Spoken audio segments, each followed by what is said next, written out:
যারা তোমরা অ্যাডমিশন দিচ্ছ তারা হয়তো মনে রাখবে এটা, যে মানুষের জীবনে সব থেকে কঠিন সময় হলো তার অ্যাডমিশন দেওয়ার সময়। যে অ্যাডমিশন দিচ্ছ, তোমার কোনো পরিচয় নাই ভাই, আমি না এইচএসসি স্টুডেন্ট, না কলেজের স্টুডেন্ট, না ভার্সিটির স্টুডেন্ট, আমার কোনো পরিচয় নাই। আর আমরা ভাই ম্যাক্সিমাম 80% স্টুডেন্ট যারা থাকি সবাই বিলং করি কি মিডল ক্লাস ফ্যামিলিতে। ভাই আমাদের নুন আনতে পান্তা পড়ায় যায়, আমাদের বাপের স্বাদ আছে কিন্তু সাধ্য নাই, এইরকম একটা ফ্যামিলি থেকে আমরা বিলং করি। তো আমাদের ভাই একটা ভার্সিটি লাগবে, আমাদের ওরকম এই যে হাই ক্লাস ফ্যামিলি হচ্ছে R15 গাড়ি নিয়ে সব প্রাইভেটের ক্যাম্পাসে যাচ্ছে, ভাই আমরা সেই ফ্যামিলি থেকে বিলং করি না।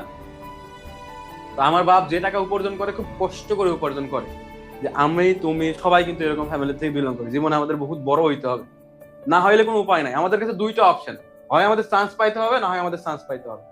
তো এইটা জাস্ট বলি যে এত কষ্ট করতেছো না, এই যে এত, তো তার থেকে তোমার বাবা তোমার মা অনেক বেশি কষ্ট করছে তোমাদের জন্য। আমাদের একটা ভার্সিটি অনেক দরকার। তোমার বাপ যদি কৃষক হয় মাঠে যা গল্প করতে পারবে, হ্যাঁ আমি ওই জায়গাতে পরিশ্রম করতেছি, কি হয়েছে আমার ছেলে কি ভার্সিটিতে পড়ে, সে রাজশাহী ভার্সিটিতে পড়ে, সে একদিন ভালো কিছু করে আমাকে দেখবে, এইটা বলতে পারবে। তোমার বাপ যদি রিক্সা চালক হয় সে বলতে পারবে, যে রিক্সা চালাইতে যাই বলতে পারবে, মামা আমার আমি রিক্সা চালাই ঠিক আছে, আমার আপনারা যাই বলেন, কিন্তু আমার ছেলে হয়তো কিংবা আমার মেয়ে এই জায়গাতে পড়ে। এই কথাটা কিন্তু তাদের বলতে যে মনের মধ্যে থেকে যে তৃপ্তি পাবে, এটা পৃথিবীর কোনো টাকা দিয়ে তোমরা কিনে দিতে পারবে না। এই মনের শান্তিটা তোমাকে এনে দিতে হবে। এইটা আমরা কি টাকা দিয়ে আনতে পারবো না, আমাদের পরিশ্রম দিয়ে আনতে হবে।